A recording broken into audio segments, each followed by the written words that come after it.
Hello hi good evening. मैं संध्या मिश्रा एक बार फिर से आपका स्वागत करती हूँ आपके अपने यूट्यूब चैनल सुमित चौधरी पर। तो साथियों आ जाइए और फटाक से जुड़ जाइए हमारे हिंदी का जो प्रैक्टिस सेट है सीटेट एग्ज़ाम के लिए जो चल रहा था। कुछ कारणों की वजह से थोड़ा गैप हुआ, रेगुलर नहीं रह पाए हम। तो साथियों आज बिल्कुल भी जुड़ना न भूलें हमारे चैनल के साथ और मेरे साथ और अपनी क्लास के साथ, और यहाँ जुड़िए और अपने जो हिंदी का जो सीटेट का प्रैक्टिस से चालू था वो कंटिन्यू करिए और बढ़िया तरीके से पढ़िए। ठीक है साथियों, आज हम आपको जितने क्वेश्चन करा चुके थे पीछे के, उसके आगे के क्वेश्चन यहाँ पे हैं, तो इन्हें आपको ध्यान रखना है कि उसी के आगे के क्वेश्चन हैं। पीछे के आप लोगों को कराए जा चुके हैं, वहाँ से आप प्रैक्टिस कर सकते हैं। वीडियो जाके प्लेलिस्ट में पढ़ा है, आप देख सकते हैं। ठीक है साथियों, क्वेश्चन पढ़ते हैं। हमारा जो क्वेश्चन है, एक अध्यापिका कक्षा 5 के शिक्षार्थियों के पठन कौशल का आकलन कर रही है। कौन सा तरीका पठन के आकलन का सर्वाधिक उपयुक्त तरीका है? साथियों ध्यान रखना है, बात यहाँ पे करी गई है पठन कौशल की। तो सबसे पहले जो कौशल होते हैं वो हम लोग बहुत अच्छे तरीके से जान चुके हैं। पठन कौशल में क्या आएगा ये हमें देखना है। अब ऑप्शन देखते हैं। पढ़ी गई सामग्री के आधार पर श्रुतलेख, पठन कौशल की बात कर रहे हैं, उसको ध्यान में रख के ऑप्शन पढ़ रहे हैं। दूसरा, अगर आप पढ़ी गई सामग्री का अपने शब्दों में सारांशीकरण, पाठ पढ़ने के बाद शब्द अर्थ लिखना, पढ़े गए पाठ की थीम पर एक अनुच्छेद लिखना।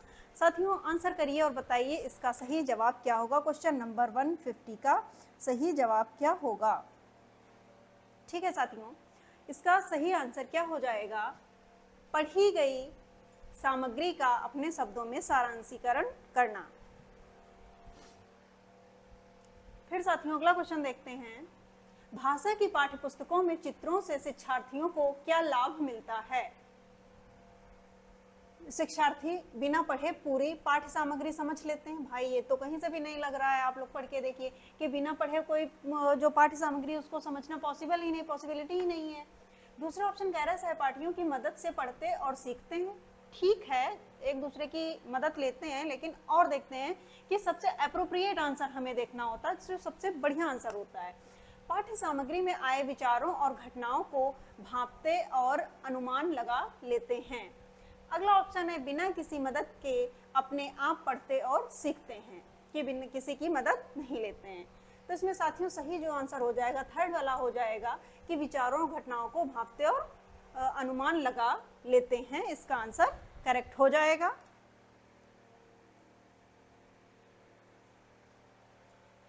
अगले क्वेश्चन को देखते हैं साथियों। जो अगला क्वेश्चन है 152 नंबर।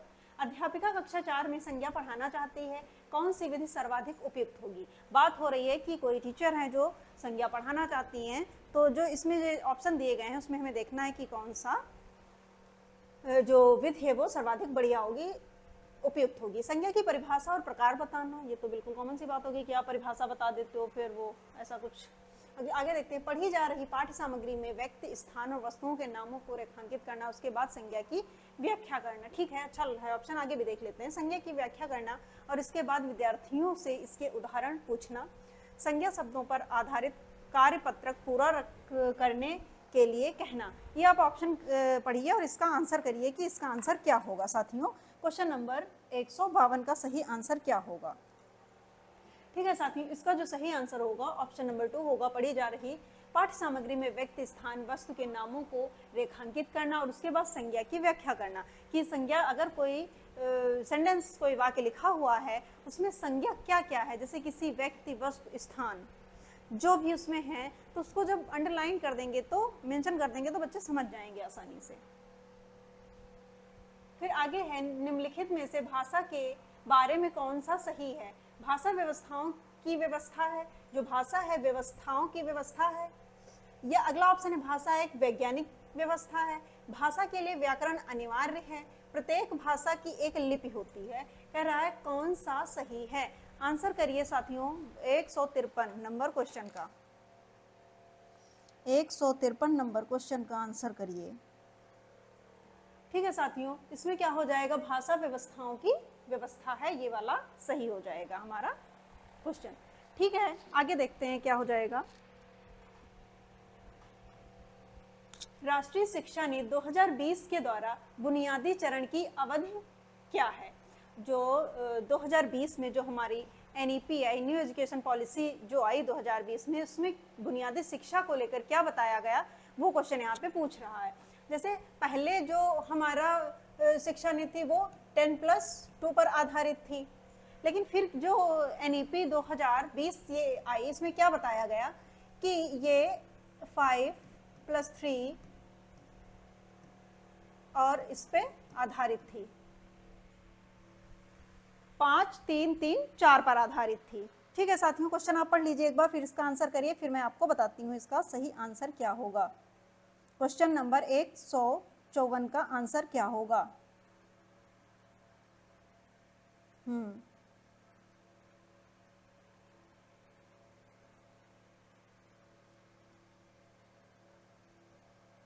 154 का सही आंसर करिए साथियों, जो 154 क्वेश्चन है इसका सही आंसर।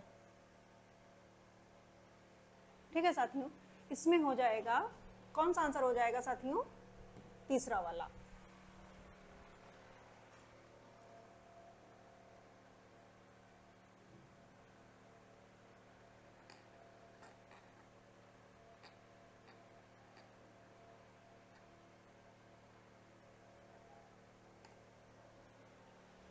ठीक है, बुनियादी चरण की बात करी गई है, तो इसमें ये हो जाएगा 5 वर्ष।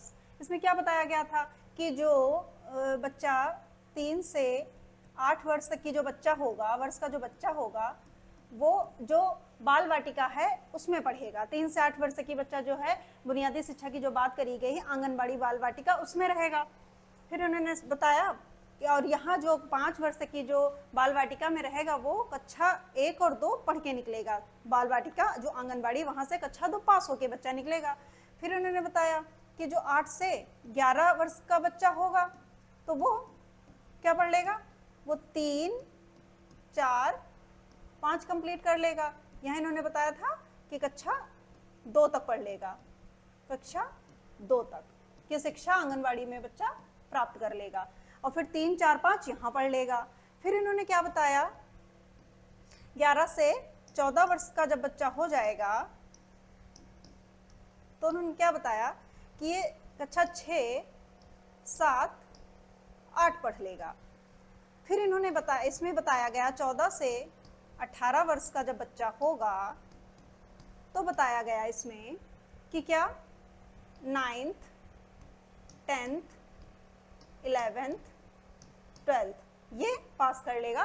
तो ये जो पैटर्न आया हमारा, ये जो NEP आई 2020 की जो बात करते हैं, NEP 2020 में ये बताया गया कि ये पैटर्न हमारा होगा, ऐसे ऐसे बच्चा आगे क्लास में बढ़ेगा। आगे मत देखते हैं साथियों, निम्नलिखित में से कौन सा कथन भाषा अधिगम के बारे में सही नहीं है? सही नहीं है, क्वेश्चन को सही से पढ़ना, उसमें नहीं दिया गया है। तो साथियों इसमें देखिएगा, पहला ऑप्शन, बच्चे साथ साथ कई भाषाएं सीख सकते हैं, एक ही ऑप्शन है। प्रथम भाषा द्वितीय भाषा के अधिगम में व्यवधान डालती है, बिल्कुल ही इनकरेक्ट है, गलत है भाई, व्यवधान नहीं डालती है, हेल्प करती है। भाषा अर्थपूर्ण संदर्भों में सीखी जाती है, भाषा नियमों पर निपुणता प्राप्त करने के बाद सीखी जाती है, तो ये भी गलत है। ठीक है, ये दो सही है, लेकिन हमें गलत बताना था, तो हमारा जो आंसर बी और डी के साथ जाएगा। बी और डी किसमें है, ध्यान से देखिए, इसमें बी और डी सही नहीं है। ठीक है, आगे देखते हैं, एक अध्यापिका कक्षा 5 के विद्यार्थियों को तरह तरह के जीवामूर्खन गीत, जिसको टंग ट्विस्टर बोलते हैं, करवाती है। वह शिक्षार्थियों को क्या सिखाना चाहती है? श्रवण, वाचन और उच्चारण, वाचन और पठन, या उच्चारण, या समावेशित रूप से सभी कौशल? क्या सिखाना चाहती है? जो टंग ट्विस्टर होते हैं, जैसे कहते नहीं है, खड़क सिंह के खड़कने से खड़कती हैं खिड़कियां, खिड़कियों के खड़कने से खड़कता है खड़क सिंह, ऐसे करके इसको बोलते हैं टंग ट्विस्टर, बच्चों को कराया जाता है। तो इसमें उच्चारण पे फोकस किया जाता है कि ऐसा करने से जो है बच्चों का जो उच्चारण है वो सही हो जाएगा और सीख जाएंगे। अगला क्वेश्चन है, एक अध्यापिका अपनी कक्षा में दो के जोड़ों में काम करवा रही है। वह 8 वाक्यों के एक अनुच्छेद से एक वाक्य एक विद्यार्थी, दूसरा वाक्य दूसरा विद्यार्थी, इस तरह से बारी बारी से पढ़वाती है। विद्यार्थियों को अपने जोड़ीदार से सुने गए वाक्य लिखने हैं। वे अनुच्छेद पूरा लिखकर एक दूसरे को दिखाते हैं कि उन्होंने सही लिखा है या नहीं। भाषा अधिगम की इस गतिविधि को किस रूप में माना जाएगा या जाना जाएगा? पारस्परिक श्रुतलेख, अनुच्छेद श्रुतलेख, श्रवण कार्य या लेखन कार्य? तो दोस्तों ये दो तो बिल्कुल नहीं, अब आ गया, आप बताइए कौन सा सही होगा? क्वेश्चन नंबर 157 का आंसर करिए। क्वेश्चन नंबर 157 का आंसर करिए, कौन सा होगा? ठीक है साथियों, क्या लग रहा है आपको? इसमें पारस्परिक श्रुतलेख, क्योंकि एक दूसरे को वो दिखा रहे हैं।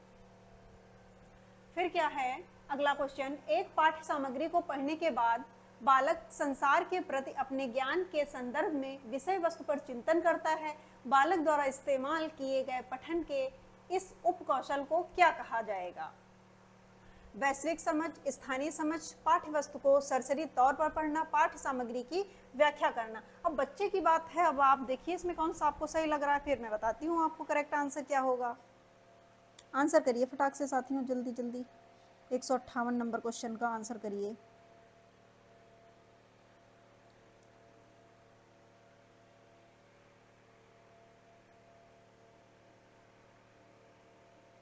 ठीक है साथियों, इसमें जो करेक्ट आंसर हमारा हो जाएगा पाठ्य सामग्री की व्याख्या करना। आगे है कक्षा 5 में भाषा अधिगम के उच्च स्तरीय चिंतन कौशल के आकलन के लिए कौन सा सर्वाधिक उपयुक्त है? कक्षा 5 की भाषा अधिगम के बारे में बात करी गई है। रहीम नाश्ता कर रहा है, वाक्य का विश्लेषण करें। वृक्षों के संरक्षण पर एक अनुच्छेद लिखिए। कल्पना करें कि आप एक रिपोर्टर हैं और पानी की कमी से जूझ रहे हैं, गांव में गए हैं, शोध करें, 300 शब्दों में एक रिपोर्ट लिखें। अगला कह रहा है शब्द जाल में भोजन से संबंधित शब्द लिखें। कौन सा साथियों आपको आंसर करेक्ट लग रहा है? जवाब दीजिए। क्वेश्चन नंबर 159 कक्षा 5 के बच्चे को लेकर बात करी गई, उस हिसाब से आपको सोचना है, बहुत छोटे बच्चे की बात नहीं की गई है। भाषा अधिगम की भी बात करी गई है, तो ये बात बिल्कुल सही हो जाएगी, ये वाली। एक अध्यापक ने पहचान की कि बहुत से विद्यार्थी अंग्रेजी वर्णमाला की एक समान ध्वनियों को व्यक्त करने में असमर्थ हैं। अध्यापक का मत है कि यह प्रथम भाषा के अवरोध के कारण है। तो इसमें कौन सा ऑप्शन सही होगा? इसके बारे में कुछ नहीं करना चाहिए। श्रवण, प्रशिक्षण एवं अभ्यास की आवश्यकता है। यह समझ को बाधित करेगा, यह अंग्रेजी के प्रयोग को बाधित करेगा। क्या लग रहा है इसमें कौन सा ऑप्शन सही होगा? साथियों आंसर करिए आप लोग। 160 क्वेश्चन नंबर 160 का आंसर करिए, क्या होगा?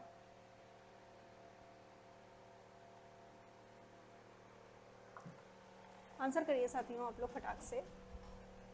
इसमें हो जाएगा क्या? श्रवण, प्रशिक्षण एवं अभ्यास की आवश्यकता है। आगे क्या कह रहा है? नई शब्दावली सिखाते समय अध्यापक को क्या करना चाहिए? शिक्षार्थियों की प्रथम भाषा में अर्थ लिखना चाहिए। शिक्षार्थियों को संदर्भ में शब्दों का प्रयोग करने के अवसर देने चाहिए। विभिन्न प्रकार के ड्रिल अभ्यासों के माध्यम से शब्दों का अभ्यास करवाना चाहिए। शिक्षार्थियों को शब्द याद करने और जहां आवश्यकता हो वहां प्रयोग करने के लिए कहना चाहिए। बहुत बढ़िया क्वेश्चन है, आप आंसर कर सकते हैं साथियों। आंसर करिए। क्वेश्चन नंबर 161 का आंसर क्या होगा? 161 का आंसर क्या होगा? सीधी सी बात है, बढ़िया। जो कुछ वर्ड होते हैं जो पॉजिटिव निगेटिव की अगर बात करें तो उसमें आपको ये चीज़ ध्यान रखनी होती है। इसकी अलग से एक वीडियो बनाऊंगी मैं, आप देख लीजिएगा। विभिन्न प्रकार के ड्रिलों माध्यम से अभ्यास करवाना चाहिए। एक ये हो गया, शब्दों को प्रयोग करना जहाँ आवश्यक हो उसको प्रयोग करना चाहिए। दूसरा हो गया, और इसमें क्या कह रहा है?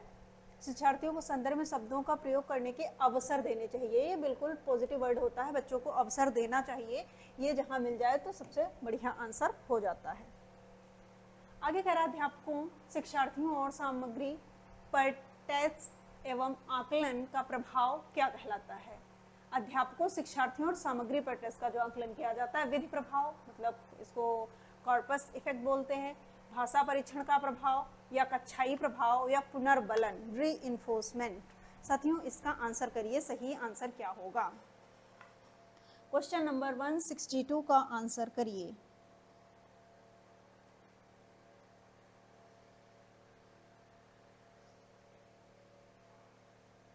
ठीक है साथियों, इसका सही आंसर हो जाएगा भाषा परीक्षण का प्रभाव।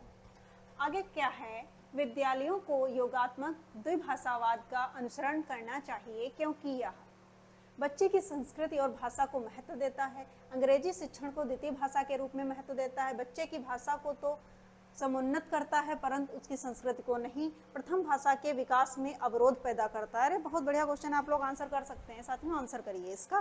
क्वेश्चन नंबर 163 का आंसर क्या होगा? सीधे सीधे हमें दिख रहा है, इसमें कोई बात ही नहीं है। पहला वाला ऑप्शन की बच्चे की जो संस्कृत भाषा है उसको हम महत्व देंगे, मतलब बच्चों को फोकस में केंद्र मान के बच्चों के हिसाब से हमें आंसर करना है, अपने हिसाब से नहीं सोचना है। भाषागत कार्य जैसे स्वर शैली, तान, बलाघात और लय को क्या कहा जाएगा? काव्य, छंद शास्त्र, ध्वन्यात्मकता या प्रशासनिक अध्यादेश? प्रैग्मेटिक। आंसर करिए। बढ़िया क्वेश्चन, इंपॉर्टेंट है। इंपॉर्टेंट क्वेश्चन में से ये लिस्ट में ये आता है क्वेश्चन। क्वेश्चन नंबर 164 का आंसर करिए। जहाँ पे ऐसा क्वेश्चन दिख जाए आपको कि भाषा कार्य जैसी स्वर शैली, वहां पे ये हो जाता है छंद शास्त्र। भारत में भाषाओं के बारे में कौन सा कथन सही नहीं है? भारत में जो भी भाषाएं हैं उसके बारे में कौन सा कथन सही नहीं है? भाषा के संविधान के अनुसार अंग्रेजी सह राजकीय भाषा है, कह रहा है सही नहीं है। भारत के संविधान की 8वीं अनुसूची के अनुसार 22 भाषाएं हैं। संस्कृत आधुनिक भारतीय भाषा है। हिंदी भारतीय उपमहाद्वीप की लोक भाषा है। आपको क्या लगता है इसमें कौन सा आंसर सही होगा? साथियों बहुत बढ़िया क्वेश्चन है। नहीं को पढ़ के आप आंसर करिए फटाक से और बताइए इसका आंसर क्या होगा 165 का।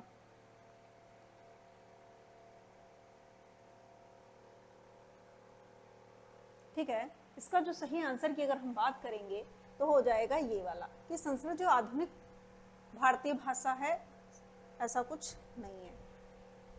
भाषा की कक्षा में विद्यार्थी अध्यापक के निर्देशन में समूह बनाकर दिए गए टॉपिक पर एक विज्ञापन प्रस्तुत करते हैं। इस तरीके से भाषा सीखना क्या कहलाता है? सहयोगात्मक अधिगम, प्रतियोगिता और प्रतिद्वंदिता, भाषाई खेल, निर्देशन और परामर्श। साथियों ये भी बहुत बढ़िया क्वेश्चन है, आप इसका आंसर करिए कि इसका आंसर क्या होगा। आंसर करिए 166 का क्या होगा। जब आपस में बच्चे एक दूसरे से सहयोग से काम करते हैं तो उसको क्या बोलते हैं? सहयोगात्मक अधिगम बोलते हैं। एक अध्यापक ने बच्चों संपदा से परिचित कराने वाला काम दिया। बच्चों को संपदा से परिचित कराने वाला काम दिया। इस पाठ का क्या उद्देश्य होना चाहिए? शिक्षार्थियों को कोर्स विषयक सामग्री से परिचित करवाना, व्याकरणिक सामग्री से परिचित करवाना, अवकाश के दौरान कहीं जाने से संबंधित पाठ्य सामग्री से परिचित करवाना या फिर समालोचनात्मक चिंतन को विकसित करना। साथियों आंसर करिए इसमें कौन सा सही होगा। क्वेश्चन नंबर 167 का आंसर करिए।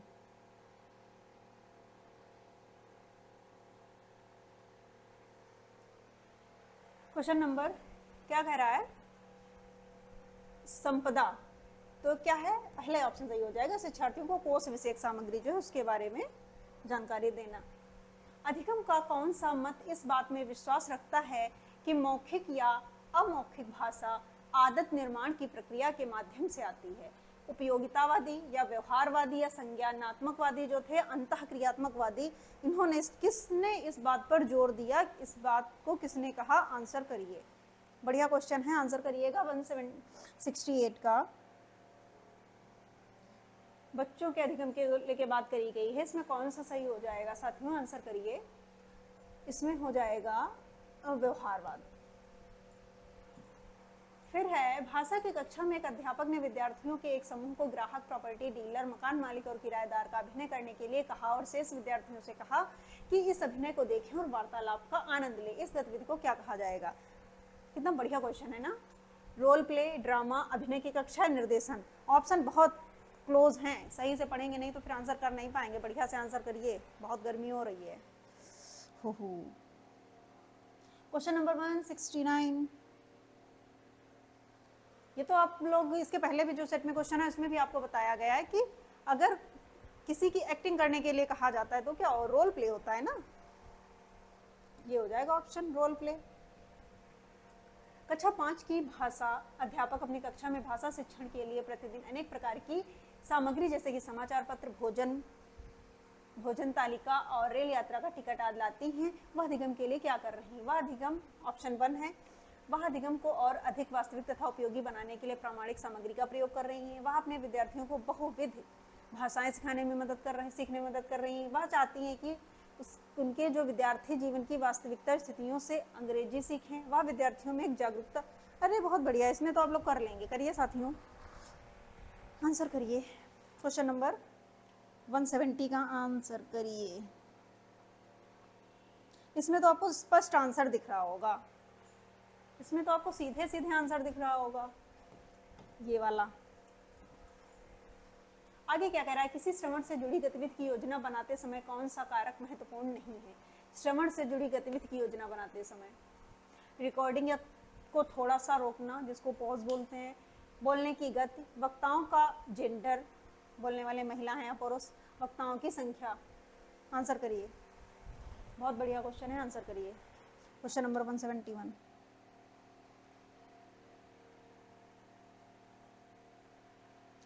सही से पढ़िएगा, कौन सा कारक जो है महत्वपूर्ण नहीं है। इस क्वेश्चन को बहुत ध्यान से देखना होता है, नहीं तो जल्दबाजी में गड़बड़ हो जाता है। नहीं है तो भाई जेंडर वाली ऐसी कोई बात नहीं होगी कि जो बोल रहा है वो पुरुष है या महिला है, इससे कोई फर्क नहीं पड़ना चाहिए। भारत में बहुभाषावाद के संदर्भ में अध्यापक के लिए क्या समझना जरूरी है। संप्रेषण से सामाजिक संबद्धता स्थापित होती है। अल्पसंख्यक भाषाओं को प्रभुत्वशाली भाषाओं में मिला देना चाहिए। विविधता भरे समाज में एक भाषा नीति बनानी चाहिए। भाषा, अस्मिता और संस्कृति ये भिन्न भिन्न अस्तित्व रखती हैं। इसमें भी आप आंसर कर लेंगे कुछ। तो सबसे पहले एलिमिनेट किया करिए, जो आंसर हैं वो आपके जो एलिमिनेट हो रहे हैं सबसे बढ़िया होता है। जो कैंसिल हो रहे हैं, जो आपको लग रहा है अरे ये तो बिल्कुल नहीं होगा, उसको आप एलिमिनेट करिए, फिर आपको सही आंसर मिल जाएगा। आंसर करिए साथियों। Question number 172। Question number 172। ठीक है साथियों, दिख रहा होगा आपको। इसमें संप्रेषण से सामाजिक संबद्धता स्थापित होती, इससे बेस्ट ऑप्शन इसमें नहीं है। भाषा के कौन से कौशल ग्राह्य कौशल होते हैं, ये तो आप लोग ही करेंगे। ग्रहणात्मक कौशल में क्या आता है, जो हम ग्रहण करते हैं वो कैसे ग्रहण करते हैं, उसमें क्या आता है। और हाँ, ग्रहणात्मक ही बताया गया, तो अभी आपको इसमें ग्रहणात्मक ही बताना है। मैंने बहुत अच्छे से ये आपको करवाया था। आप लोग आंसर करिए, फिर देखते हैं आपको याद है कि नहीं याद है, आप भूल गए हैं। सबसे बढ़िया तरीका है ग्रहणात्मक कौशल की, ग्रहण कैसे कर रहे हैं। पढ़ रहे होते हैं तब ग्रहण कर रहे होते हैं, सुन रहे होते हैं तो ग्रहण कर रहे होते हैं। अब ऑप्शन आप देखिए और इसमें से बताइए कि कौन सा ऑप्शन करेक्ट हो जाएगा। मैंने हिंट दे दी है आपको। Question number 173। अब तो मिल गया होगा आंसर। सुन रहे हैं और पढ़ रहे हैं तो हम ग्रहण कर रहे हैं। और अभिव्यक्तात्मक कौशल की बात करें तो लिखकर और बोलकर हम अभिव्यक्त करते हैं। फिर क्या कह रहा है, श्रवण में क्या शामिल है। ध्वनि सुनना, ध्वनियाँ जैसी हैं तदनुसार डिकोड करना, विषय वस्तु के बारे में अनुमान लगाना, विषय के पूर्व ज्ञान का इस्तेमाल करना, या ध्वनियों की पहचान करना और उनसे अर्थ निकालना। साथियों बढ़िया क्वेश्चन है, आंसर करिए आप लोग। आप लोग बढ़िया आंसर कर रहे हैं और कर भी लेंगे, हमें पता है आप लोगों को ये क्वेश्चन आता है बहुत अच्छे तरीके से। 174 का आंसर करिए साथियों।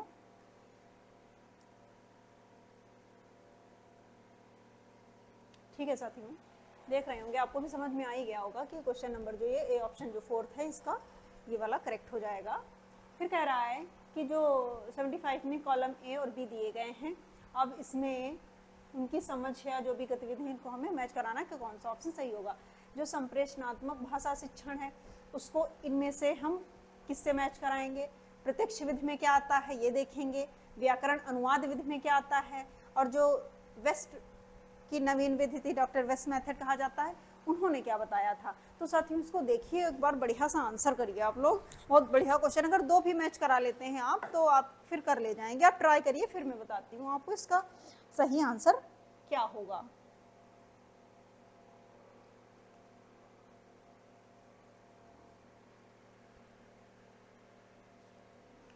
देख लिया, ठीक है।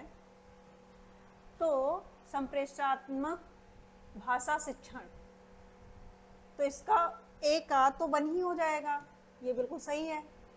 फिर कह रहा है प्रत्यक्ष विधि, व्याकरण के आज्ञानात्मक तरीके से पढ़ाना, ये बी का 4था हो जाएगा, ठीक है।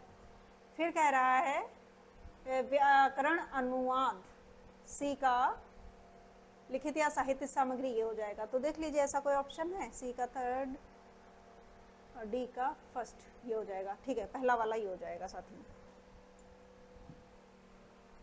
फिर है रचनात्मक आकलन के लिए कौन सा उपकरण उपयुक्त नहीं है। बढ़िया तरीके से ध्यान रखना है, क्वेश्चन में गड़बड़ हो जाते हैं क्वेश्चन। नहीं है प्रदत्त कार्य, लिखित परीक्षा, परियोजना, कक्षा प्रस्तुतिकरण, इसमें से कौन सा ऑप्शन जो है वो नहीं है, आंसर करिए।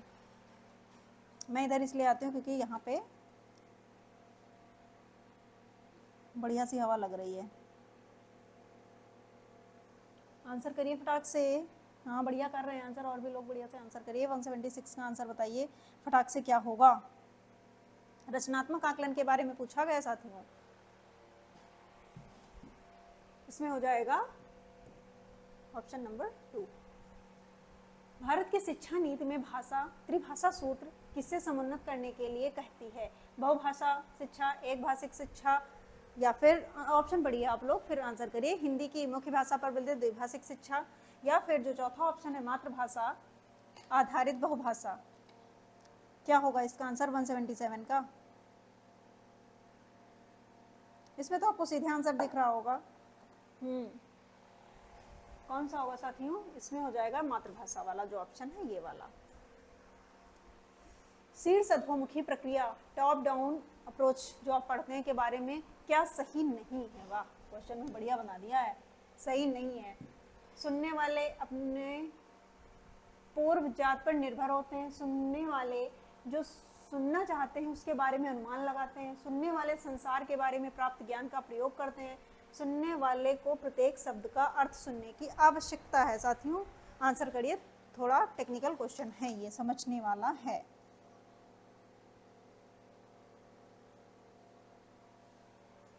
हाँ, तो आप देख पा रहे हैं इसमें, आपने ऑप्शन देख लिए होंगे, तो इसमें सबसे सही ऑप्शन जो है ये चौथा वाला हो जाएगा।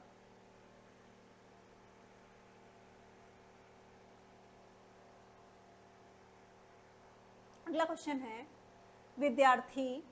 विद्यार्थियों के अधिगम और समझ में स्पष्टता लाने के लिए समुचित शिक्षण अधिगम प्रक्रिया के दौरान किया जाने वाला आकलन क्या है? क्या है साथियों अधिगम के लिए आकलन? अधिगम का आकलन, अधिगम में आकलन, या अधिगम के रूप में आकलन? बहुत इंपॉर्टेंट क्वेश्चन है जो पूछा ही पूछा जाता है। बढ़िया से आंसर करिए साथियों आप लोग। 179 का 179 क्वेश्चन का आंसर करिए। इसमें साथियों हमारा जो है ये पहला वाला करेक्ट हो जाएगा। आगे कह रहा है भाषा, इधर आ जाती हूँ मैं, नहीं तो दिख नहीं रहा होगा आप लोगों को। कह रहा है भाषा अधिगम में गलतियों के बारे में क्या सही नहीं है। जो भाषा अधिगम है उसमें जो गलतियों के बारे में क्या सही नहीं है। गलतियां भाषा अधिगम की प्रक्रिया में अवरोध पैदा करती हैं। गलतियां हमेशा बुरी नहीं होती हैं और अधिगम में सही नहीं है, ये बताना है। गलतियां हमेशा बुरी नहीं होती हैं, अधिगम में मदद करती हैं। गलतियां भाषा अधिगम प्रक्रिया का महत्वपूर्ण पहलू है, ये तो सही बात है। गलतियां द्वितीय भाषा अर्जन की प्रक्रिया को समझने में, अरे ये तो आपको एलिमिनेट कर लिए होंगे, कौन सा सही होगा? जल्दी जल्दी जल्दी कमेंट बॉक्स में आंसर कर दीजिए। 180, इसमें तो आपको सीधे सीधे दिख रहा है कि क्या सही नहीं है। अब भाई ये तो सारी बातें सही लिखी हैं, लेकिन हमें बताना सही नहीं है, तो ये वाला सही नहीं है, तो ये वाले हट जाएंगे, वो वाला हमारा ऑप्शन करेक्ट हो जाएगा। आगे क्या कह रहा है, भाषा शिक्षा में रचनात्मकता क्या है? जो भाषा शिक्षा की बात करें हम, उसमें रचनात्मकता क्या है? खुले अंत वाले कक्षाई प्रदत्त कार्य जिनकी भिन्न भिन्न व्याख्याएं हो सकती हैं और भिन्न भिन्न उत्तर निकल सकते हैं। किसी अवधारणा के प्रति समझ बनाने के लिए विभिन्न विषयों से प्राप्त तत्वों को मिलाना। शिक्षण की नवीन विधियों का प्रयोग करते हुए कक्षाई गतिविधि या संप्रेषणात्मक भाषा शिक्षण का प्रयोग करते हुए कक्षा सामग्री। इसका आंसर करिए साथियों आप लोग फटाक से, करिए आंसर। क्वेश्चन नंबर 181, बढ़िया क्वेश्चन है, इजी है।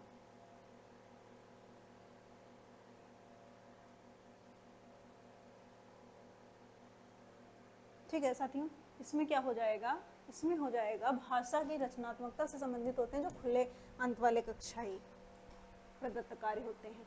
शिक्षार्थियों को समृद्ध भाषाई परिवेश मिलना चाहिए और गलतियां इस बात का साक्ष्य है कि अधिगम हो रहा है या किसके द्वारा अनुशंसित है।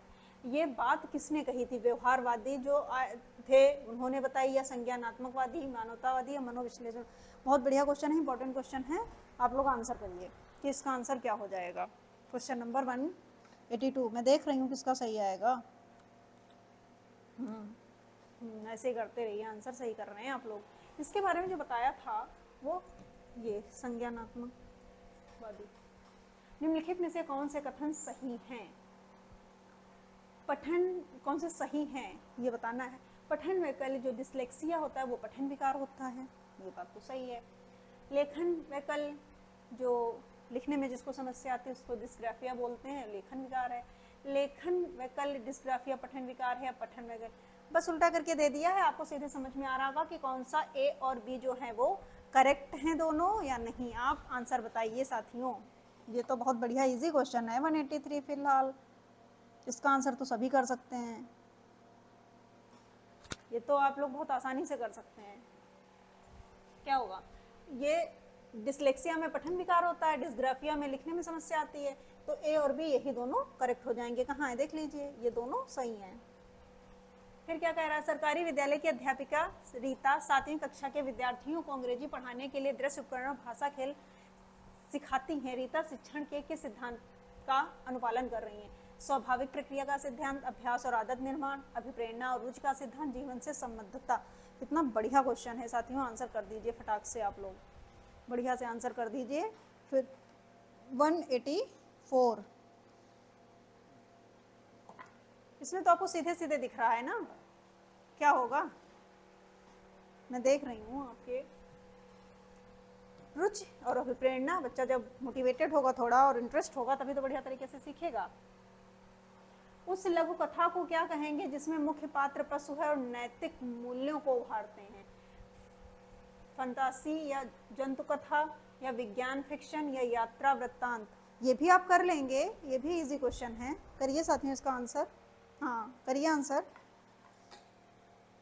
84 का आंसर करिए। नहीं 185 है क्वेश्चन आपका, इसका आंसर करिए। क्या होगा कि जो पशु होते हैं और जो भी कहानियाँ हम लोग पढ़ते हैं बच्चों को जो दी जाती हैं उसको क्या बोलते हैं?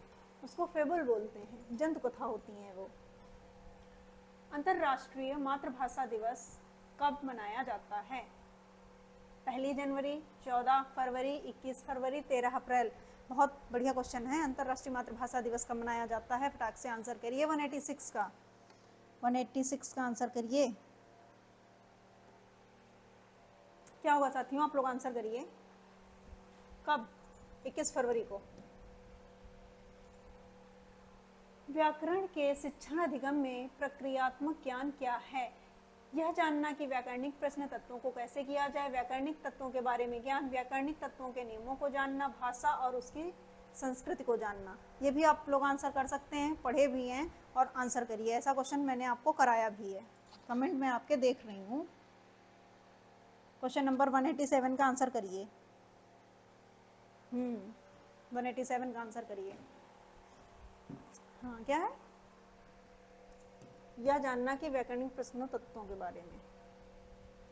निम्नलिखित में से कौन सा संकेत भाषा जो साइन लैंग्वेज के बारे में सही नहीं है? संकेत भाषा के बहुत से प्रकार हैं। संकेत भाषा प्राकृतिक भाषा है। संकेत भाषा की व्याकरण नहीं होती। संकेत भाषा में व्याकरण होती है।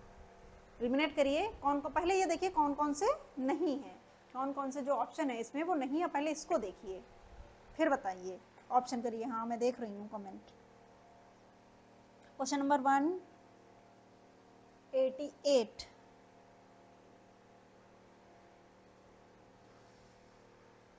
हाँ तो सही बात है, ये तो आपको सीधे सीधे दिख रहा है कि क्या होगा इसमें। क्या होगा? जो संकेत भाषा में व्याकरण नहीं होती है, तो थर्ड वाला हो जाएगा। त्रिभाषा सूत्र के बारे में कौन सा कथन सही है? मातृभाषा घर की भाषा, क्षेत्रीय भाषा प्रथम भाषा के रूप में, अंग्रेजी हिंदी घर की भाषा, स्थानीय भाषा प्रथम भाषा के रूप में, मातृभाषा जो घर की भाषा हिंदी प्रथम भाषा के रूप में, मातृभाषा जो घर की भाषा अंग्रेजी प्रथम। अरे आप बता सकते हैं, ये बढ़िया बढ़िया क्वेश्चन दिया गया, आप बता सकते हैं आसानी से।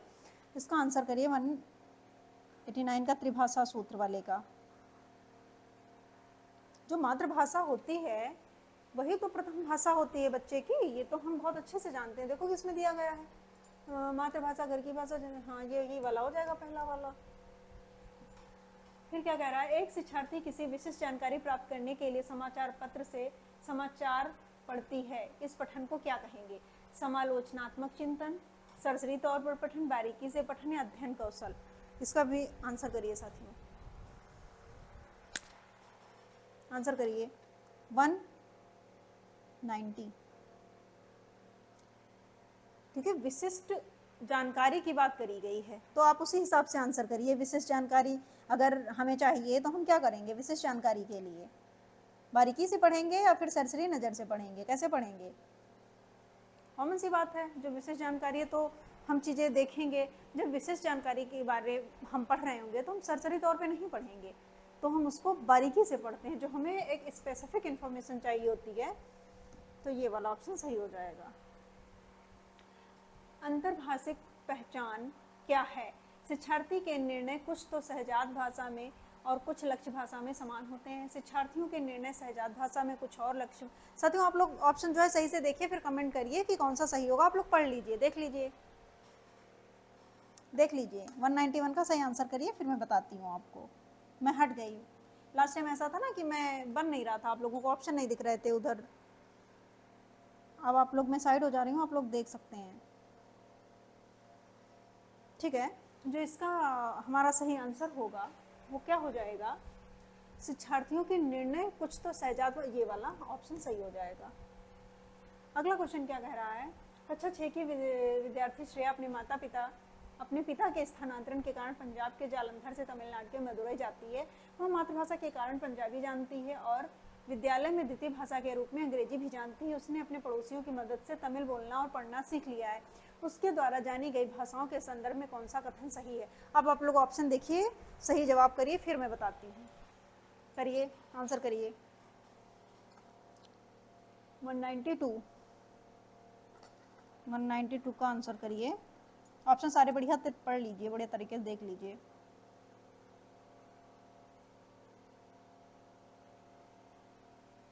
मैंने बहुत अच्छे से आपको बताया था, एक दिन क्लास हुई थी कि भाषा अर्जन और अधिगम क्या है। तो जो पंजाबी और तमिल है भाषा अर्जन, क्योंकि उसे आती है अंग्रेजी भाषा, क्योंकि अंग्रेजी वो सीख रही है। पहला ऑप्शन सही हो जाएगा। कक्षा 6 की अध्यापिका शब्दावली समृद्ध करने के लिए चम्मच, प्लेट, डिब्बे, परात कक्षा में लेकर आती हैं। इन्हें दिखाकर वह रसोई में इस्तेमाल होने वाली वस्तुओं का विवरण लिखना चाहती हैं। भाषा शिक्षण के संदर्भ में इन वस्तुओं को क्या कहेंगे? शिक्षण सामग्री, वास्तविक वस्तुएं जिसको रियलिया कहा जाता है, या खाना पकाने के बर्तन, या वास्तविक जीवन के कार्य? आप लोग ऑप्शन देखिए, फिर आंसर करिए। आंसर करिए। क्वेश्चन नंबर 193 का आंसर करिए साथियों फटाक से। ऐसे जो रियल लाइफ से बिलोंग करें उसको क्या रियलिया? कहाँ गया ये? वास्तविक जीवन से।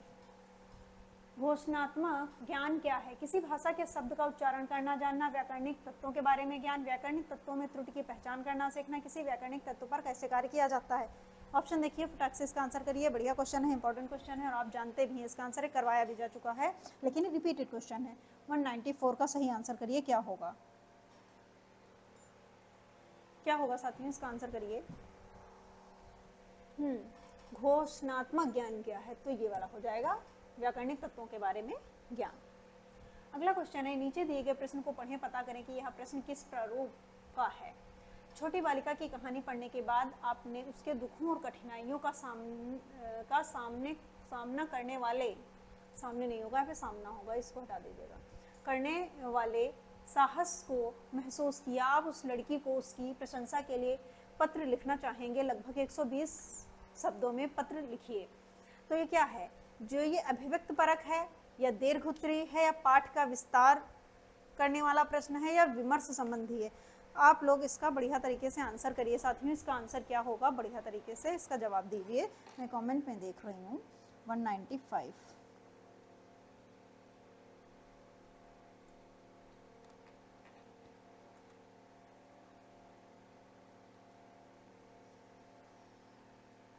हाँ, तो ये तो आपको सीधे सीधे दिख भी रहा है ना, पाठ का विस्तार करने वाले प्रश्न। आगे क्या? कक्षा 8 की अध्यापिका एक पाठ्य सामग्री के 5 वाक्यों को 2 बार अंग्रेजी में पढ़ती हैं और शिक्षार्थियों को ध्यानपूर्वक सुनने के लिए कहती हैं। इसके बाद वह शिक्षार्थियों को 4-4 के समूह में काम करने के लिए कहती हैं कि वे पढ़ी गई पाठ्य सामग्री का पुनर्लेखन करें जो एकदम जो मूल जैसा ना हो। इस गतिविधि को क्या कहेंगे? लेखन कार्य, अनुच्छेद श्रुतलेख, सामूहिक श्रुतलेख या श्रवण कार्य। आप लोग इसको देखिए और आंसर करिए। मैं साइड हो जाती हूँ, ऑप्शन को बढ़िया तरीके से देख लीजिए। Question number 196।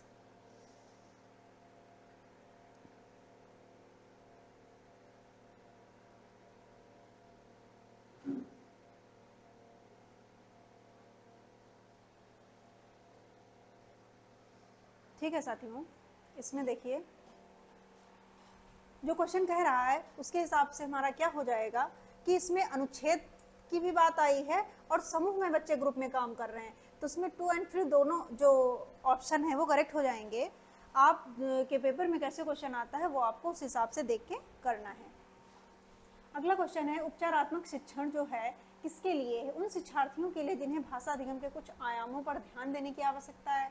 अगला कह रहा है उन अध्यापकों के लिए जिन्हें भाषा सीखने वाले कुछ विद्यार्थियों के लिए अपने शिक्षण में सुधार की आवश्यकता है। अगला ऑप्शन है उन शिक्षार्थियों और अध्यापकों के लिए जिन्हें अपने शिक्षण अधिगम युक्तियों को समझने और बदलने सुधार लाने की जरूरत है। और अगला ऑप्शन उस शिक्षार्थियों और अध्यापकों के लिए जो भाषा की परीक्षा में अधिक अंक लाना चाहते हैं। आप जो है ये ऑप्शन देख लीजिए। मैं हट जाती हूँ किनारे, आप आंसर देख लीजिए और कमेंट बॉक्स में आंसर करिए 197 का। 197 क्या हो जाएगा साथियों? 197 का देख लिया। जिन्हें आप शिक्षण में, इसमें थर्ड हो जाएगा, थर्ड वाला ऑप्शन युक्तियों के को समझने के लिए। वो एक भाषा अध्यापक अंग्रेजी में कहानी सुनाती हैं और शिक्षार्थियों से कहती हैं कि उन्हें जो भी भाषा आती है उस भाषा में कहानी समूह में सुनाएं, फिर कक्षा की सामान्य भाषा में कहानी सुनाएं। शिक्षण शास्त्री को क्या कहेंगे? पर भाषा व्यवहार, बहुभाषिक नीति, बहुभाषा शिक्षण या भाषा अर्जन। 2-3 ऑप्शन तो ऐसे एलिमिनेट हो रहे हैं। आप लोग बहुत बढ़िया तरीके से आंसर कर सकते हैं। आप देख लीजिए, आपके ऑप्शन आपके सामने हैं। मैं बिल्कुल किनारे हो जाती हूँ क्योंकि लास्ट क्लास में बहुत ज़्यादा डिस्टर्ब हो गए थे आप लोग मेरी वजह से। मैं गलत डायरेक्शन में पोडियम के साथ खड़ी थी। 198 का आंसर करिए साथियों। ठीक है, सही कर रहे हैं। इसमें हो जाएगा परभाषा व्यवहार। अगला क्या कह रहा है? निम्नलिखित में से कौन सा विस्तृत पठन का उद्देश्य नहीं है? सराहना बोध के लिए, बहिर्निवेशन के लिए, व्याकरण या आनंद के लिए। देखिए और इसका करेक्ट आंसर करिए। 199 का साथियों आंसर करिए फटाक से। 199 का आंसर करिए क्या है? इसमें साथियों जो सही आंसर हो जाएगा डन, इसमें हो जाए नहीं है तो इसमें व्याकरण अधिगम के लिए जो है ये हमारा सही आंसर हो जाएगा। अगला क्वेश्चन देखते हैं। निम्नलिखित में से कौन सी विधि भाषा अधिगम के लिए ड्रिल और भाषा के औपचारिक गुणधर्म में निपुणता को आवश्यक रूप की तरह अनुशंसा करती? श्रव्य, भाषावाद, संप्रेषणात्मक, व्याकरण अनुवाद विधि या कुल भौतिक प्रक्रिया। साथियों आंसर करिए इसका। मैं किनारे हो जाती हूँ, हिंदी इंग्लिश दोनों में देख लीजिए कि इसका आंसर क्या होगा।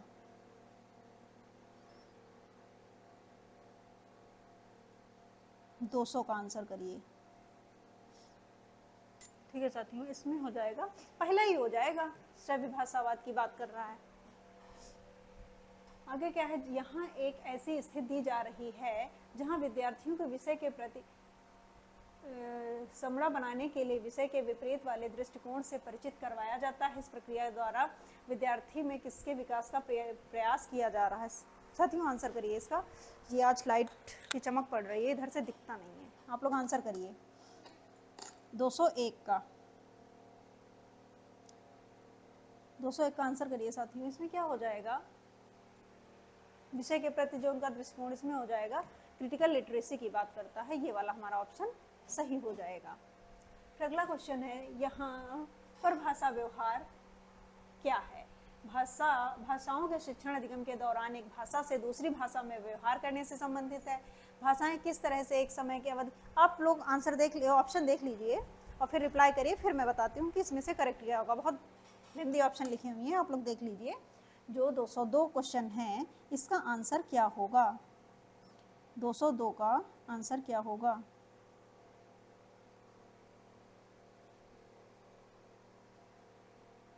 हाँ साथियों, इसमें आंसर हमारा जो है एक कक्षा में एक से अधिक भाषाओं का इस्तेमाल, ये वाला जो है ये वाला सही हमारा ऑप्शन हो जाएगा। अगला क्वेश्चन देखते हैं साथियों। भाषा शिक्षा पर राष्ट्रीय शिक्षा नीति 2020 के संदर्भ में कौन सा कथन सही है? त्रिभाषा सूत्र के अंतर्गत साक्षीय भाषा का अध्ययन, त्रिभाषा सूत्र के अंतर्गत मातृभाषा घर की भाषा का अध्ययन, त्रिभाषा सूत्र के अंतर्गत भारतीय भाषाओं का अध्ययन। ये आप लोग कर लेंगे, आंसर करिए साथियों, इसका आंसर आप लोग कर लेंगे। 203 का आंसर करिए।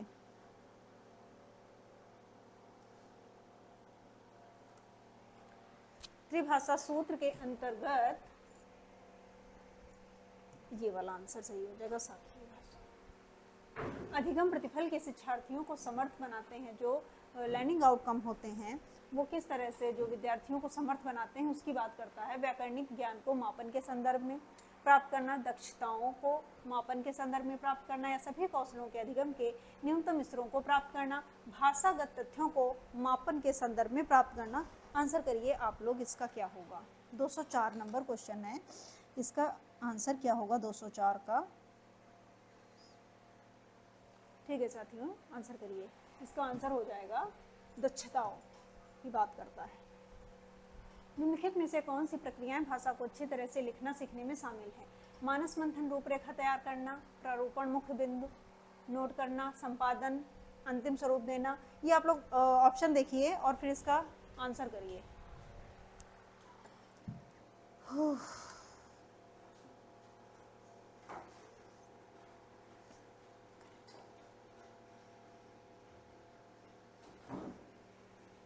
ठीक है साथियों, इसमें ये वाला ऑप्शन जो है हमारा करेक्ट हो जाएगा।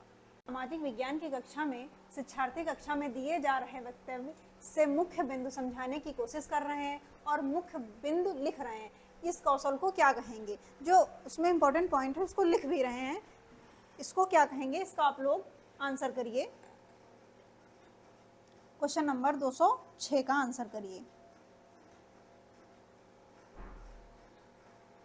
इसमें क्या है? अध्ययन कौशल कहेंगे इसको। रीडिंग स्किल की पढ़ भी रहे हैं और वो आंसर भी कर रहे हैं महत्वपूर्ण बिंदु को। अगला क्वेश्चन है साथियों, वह भाषा क्या है जिसका प्रयोग हम दिन प्रतिदिन के लिए आमने सामने की अंतःक्रिया के लिए करते हैं?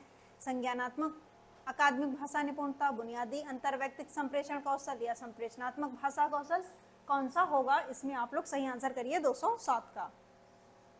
207 का साथियों सही आंसर करिए।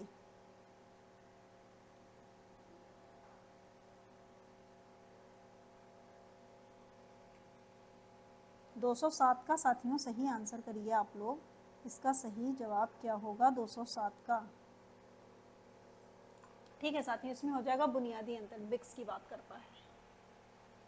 अगला है, मिडिल स्तर पर अध्यापन करने वाली अध्यापक एक पाठ्य सामग्री छोटी कहानी पठन के लिए देती हैं, कहती हैं कि न्याय के दृष्टिकोण से इस पाठ्य सामग्री के अर्थ व विचारों पर चर्चा करो। अध्यापक अपने शिक्षार्थियों में किसका विकास करने की चेष्टा कर रही हैं? समालोचनात्मक साक्षरता कौशल, समालोचनात्मक शिक्षण शास्त्र, समालोचनात्मक भाषा विकास, जो भी हैं आप इनका आंसर करिए साथियों। इसका आंसर क्या होगा क्वेश्चन नंबर 208 का? 208 की अगर बात करें साथियों तो इसमें हो जाएगा समालोचनात्मक। ठीक है साथियों, 208 में क्या हो जाएगा? पहला वाला ऑप्शन सही हो जाएगा। 209 क्वेश्चन देखिए आप, क्या है? कक्षा 7 की विद्यार्थी एलएम कन्नड़, मराठी, हिंदी और अंग्रेजी 4 भाषाएं जानता है। घर में वह अपने माता पिता के साथ बात करता है तो प्रवाह के साथ 4 भाषाएं बोलता है। विद्यालय में हिंदी, कन्नड़ तथा अंग्रेजी बोलता है क्योंकि उसके मित्र अध्यापकों को यही भाषाएं आती हैं। इस स्थिति को किस रूप में जाना जाएगा? बहुत बढ़िया क्वेश्चन है साथियों, आप लोग आंसर करिए फटाक से। क्वेश्चन नंबर 209 का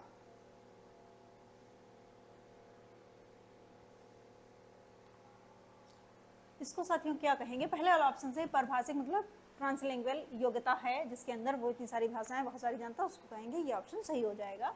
अगला देखते हैं जो ऑप्शन है क्वेश्चन नंबर 210, भाषा अधिगम के बारे में।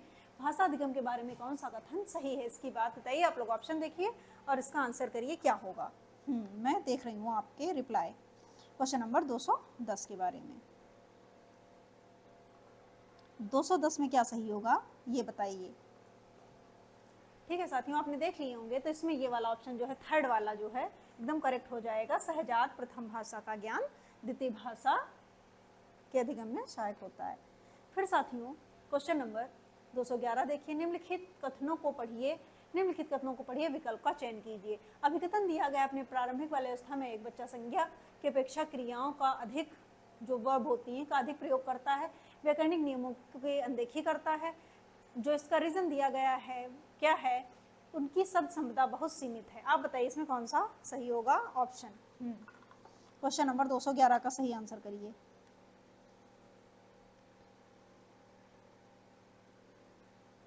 तो सही बात है, इसमें दोनों ही सही हैं और इसकी व्याख्या भी कर रहा है। हमारा ये वाला आंसर एकदम करेक्ट हो जाएगा। अगला क्वेश्चन है, प्रत्यक्ष विधि में व्याकरण किस प्रकार से पढ़ाई जाती है। जो प्रत्यक्ष विधि होती है इसमें इंडक्टिव मेथड होता है, डिडक्टिव होता है, एक्सप्लेनेशन होता है। आप बताइए कौन सा होता है इसमें ऑप्शन सही होगा 212 का। इसमें इंडक्टिव मेथड की बात करी जाती है, आगमनात्मक। अगला है, निम्नलिखित में से कौन सा प्रभावशाली तरीके से व्याकरण पढ़ाने के संदर्भ में सही नहीं है। उच्च संप्रेषण, संदर्भ में व्याकरण से प्रासंगिक वास्तविकता। आप ऑप्शन देखिए और फटाक से इसका आंसर करिए साथियों क्या होगा। मैं आपके जो हैं रिप्लाईज देख रही हूँ। क्वेश्चन नंबर 213 का आप लोग आंसर करिए फटाक से कि जो 213 है उसका आंसर क्या होगा। ठीक है साथियों, 213 का जो आंसर है वो क्या हो जाएगा, ये वाला।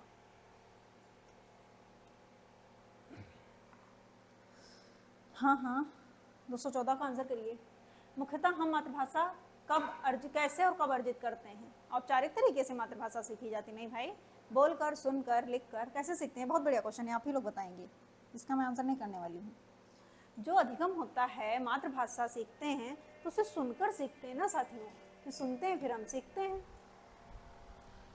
अगला पढ़िए क्वेश्चन क्या कह रहा है, व्याकरण सिखाने का कौन सा उपागमी सिद्धांत को प्रोत्साहित करता है कि भाषा सीखना नियमों सीखने से संबंधित है। निगमनात्मक, आगमनात्मक, संप्रेषणात्मक, व्याकरण, अनुवादविद। 215 का आंसर करिए साथियों। क्या कर रहे हैं आंसर आप लोग 215 का, सही से करिए आंसर जल्दी जल्दी। 215 का हो जाएगा। इसमें डिडक्टिव मेथड की बात करी जाती है, इसमें निगमनात्मक की बात करी जाती है। अगला है, कोई अध्यापक अपने शिक्षार्थियों के कम अंक आने के कारणों का पता किस प्रकार लगाएंगे। निदानात्मक परीक्षण या फिर निपुणता परीक्षण या उपलब्ध परीक्षण या फिर, ये तो बिल्कुल साफ साफ आपको दिख रहा होगा कि इसमें क्या होगा।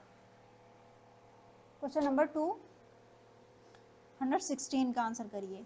मैंने बहुत अच्छे से आपको ये कराया था कि जब वो एक एग्जांपल देके बताया था कि डायग्नोस्टिक टेस्ट को लेकर कि कैसे कैसे निदानात्मक और।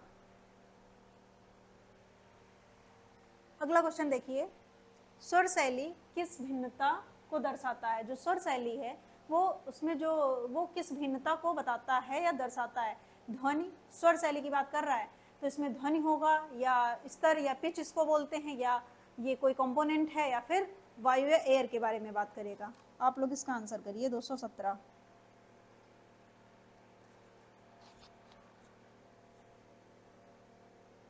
इसमें साथियों आंसर हो जाएगा पिच या लेवल की बात करता है इसमें। Question number 217। 218 में क्या कह रहा है, मूल्यांकन के संदर्भ में कौन सा कथन सही नहीं है। सही नहीं है, बढ़िया ढंग से क्वेश्चन पढ़ना है। सही नहीं है, मूल्यांकन मापन की अधिक सारगर्भित सामग्री है। मूल्यांकन मात्रात्मक और गुणात्मक दोनों ही प्रकार का होता है। आप लोग ऑप्शन पढ़िए और फटाक से इसका आंसर करिए। क्वेश्चन नंबर 218 का सही जवाब क्या होगा। मूल्यांकन शिक्षार्थी को उसके मजबूत पक्ष और कमियों के बारे में प्रतिपुष्टि देने के लिए किया जाता है। ये वाला जो चौथा ऑप्शन है बिल्कुल करेक्ट हो जाएगा। आगे कह रहा है 219 में, भाषा शिक्षण के रचनावादी उपागम जो हैं में अध्यापक से क्या अपेक्षा की जाती है। आप लोग ऑप्शन देखिए और इसके आंसर करिए। चारों ऑप्शन पढ़िए, क्या करेक्ट ऑप्शन होगा इसका। क्वेश्चन नंबर 219 का आंसर करिए। 219 में क्या हो जाएगा, शिक्षार्थियों को ज्ञान के निर्माण में अपने अनुभवों का प्रयोग करने में मदद। ये वाला ऑप्शन करेक्ट हो जाएगा।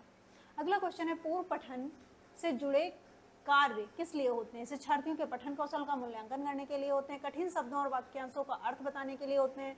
ये 4 ऑप्शन दिए गए हैं, आप लोग देख लीजिए और इसमें जो सही है उसका आंसर करिए। क्वेश्चन नंबर 220 का क्या होगा। इसमें क्या होता है, जो इंपॉर्टेंट पॉइंट होते हैं मुख्य बिंदु को प्रस्तुत करने, ये वाला ऑप्शन जो हमारा करेक्ट हो जाएगा। आगे कह रहा है निम्नलिखित में से किसके आधार पर संप्रेषण एक चक्रीय प्रक्रिया कहलाएगी? प्रेषक, ग्रहण करने वाली, प्रतिपुष्टि या संदेश। चक्रीय प्रक्रिया ही आप लोग बहुत अच्छे से, अगर आप डीएलएड किए हैं या कर रहे हैं तो उसमें बहुत अच्छे से डायग्राम के थ्रू समझाया गया है। वो डायग्राम मैं किसी प्रैक्टिस सेट में ऐड करके दिखाऊंगी आपको। अभी फिलहाल आप इसका आंसर करिए, 221 का आंसर क्या होगा? 221 का जो आंसर है वो क्या होगा ये आप लोग बताइए। इसका हो जाएगा जो फीडबैक है, प्रतिपुष्टि की बात करता है। फिर अगला क्वेश्चन है निम्नलिखित में से कौन सा पठन के समय का कार्य है? समूची कक्षा की गतिविधियों के रूप में अध्यापक शिक्षार्थियों के पठन से पहले पाठ्य सामग्री के मुख्य बिंदु पर चर्चा करता है। ये जो ऑप्शन दिए गए हैं आप लोग एक बार देख लीजिए, फिर मैं बताती हूँ कौन सा करेक्ट ऑप्शन होगा। आप लोग आंसर करिए।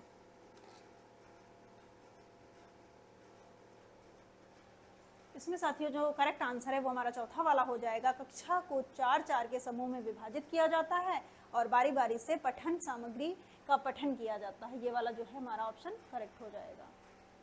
आगे कह रहा है निम्नलिखित में से कौन सा आकलन के उद्देश्य के बारे में सही है? आकलन शिक्षार्थी को यह सूचित करने के लिए किया जाता है कि उसने क्या सीखा। आकलन यह जानने के लिए किया जाता है कि विद्यार्थी ने क्या नहीं सीखा। आकलन शिक्षार्थी को यह बताने के लिए किया जाता है कि कक्षा में वरीयता के अनुसार वह कहाँ है। आकलन शिक्षार्थी को उक्त कक्षाओं में पदोन्नत करने के लिए किया जाता है। इसमें आपको बताना है कौन से सही हैं वो वाले। क्वेश्चन को ठीक से पढ़िएगा, करेक्ट जो है वो बताने हैं। 223 का आंसर करिए। इसमें दूसरा हो जाएगा, ए और बी जो है ये दोनों करेक्ट ऑप्शन है हमारे। क्वेश्चन कह रहा है भाषा अधिगम में सही व्याकरणिक रूपों की पहचान करने के लिए विस्तृत गहन पठन किस प्रकार मदद करता है? 4 ऑप्शन दिए गए हैं, आप लोग एक बार पढ़ लीजिए और इसका सही आंसर करिए कि 225 का जो है आंसर क्या होगा। 225 का आंसर क्या होगा? इसमें हो जाएगा यह शब्द भंडार और सही संरचनाओं के लिए पर्याप्त अवसर प्रदान करता है। अगला है पठन बोध प्रश्नों के लिए शिक्षार्थी अपने मस्तिष्क में मातृभाषा में अनुवाद करता है, भाषा सौंदर्य की सराहना करता है। ये 4 ऑप्शन है, इसमें जो करेक्ट हो वो आपको आंसर करना है क्वेश्चन नंबर 226 का। 226 का सही आंसर करना है। ठीक है साथियों, इसमें सही आंसर जो है थर्ड वाला हो जाएगा। पाठ्य सामग्री में अर्थ निर्माण करते हैं। 227 है शिक्षा की मिश्रित व्यवस्था जो मिक्स सिस्टम है में भाषा अध्यापकों को निम्नलिखित कौशल समूहों की आवश्यकता होगी। सर्वाधिक उपयुक्त कौशल समूह का चयन करें। जो इसमें सबसे अप्रोप्रिएट आंसर है ऑप्शन दिया गया है वो आपको बताना है। 227 नंबर क्वेश्चन के ऑप्शंस को देखिए और सही आंसर करिए। इसमें जो है साथियों विषय ज्ञान और शिक्षण शास्त्री ज्ञान की जो डिजिटल समझ की बात करता है, हमारा ये ऑप्शन सही हो जाएगा। 228 कह रहा है वृत्ताकार पाठ्यचर्या जिस पर सभी भारतीय भाषाओं की पाठ्यपुस्तक आधारित हैं का क्या लाभ है? प्रश्न के उत्तर है सर्वाधिक उपयुक्त विकल्प का चयन करें और उसकी विचार और अवधारणा के बारे में बताएं। ये 4 ऑप्शन दिए गए हैं, आप लोग एक बार देख लीजिए, फिर जो करेक्ट है उसका आंसर करिएगा। 228 में कौन सा करेक्ट आंसर होगा ये बताइएगा। इसमें साथ ही जो करेक्ट आंसर है थर्ड वाला हो जाएगा। स्तरवार और सतत लेकिन पुनरावलोकन के लिए प्रावधान की आवश्यकता होती है, उसकी आवश्यकता अनुसार किया जाता है। 229 में कह रहा है निम्नलिखित में से कौन सा विद्यालय में द्वितीय भाषा अधिगम कौशल का भाग नहीं है? नहीं है, ये आपको ध्यान रखना है, नहीं है लिखा हुआ है वहाँ पे, वो आपको ध्यान रखना है। प्रश्न पूछने उत्तर देने की योग्यता, आप 4 ऑप्शन पढ़िए, बढ़िया से आंसर करिए। 229 इसमें है मातृभाषा में अनुवाद करना, मातृभाषा से दूसरी भाषा में अनुवाद करना, ऐसा कुछ नहीं है। 230 में कह रहा है एक अध्यापिका बच्चों को एक अनुच्छेद पढ़ने के लिए कहती है, नए शब्दों पर ध्यान देने के लिए कहती है, उन शब्दों के अर्थों का अनुमान लगाने के लिए कहती है और फिर शब्दकोश से अर्थ ढूंढने के लिए कहती है। वह कौन सा पठन कौशल विकसित करना चाह रही है, इसके बारे में आपको आंसर करना है। 230 का आंसर करिए साथियों, 230 का आंसर करिए। इसमें हो जाएगा वो कह रही है कंक्लूजन निकालो, निष्कर्ष क्या होगा। अगला है उच्च स्तरीय चिंतन कौशल जो है हाई ऑर्डर थिंकिंग स्किल की बात करता है कि संबंध में अधिगम के आकलन के लिए कौन सा सर्वाधिक उपयुक्त है। आप 4 ऑप्शन को एक बार देख लीजिए, पढ़ लीजिए, फिर उसका जो करेक्ट हो वो आंसर करिए।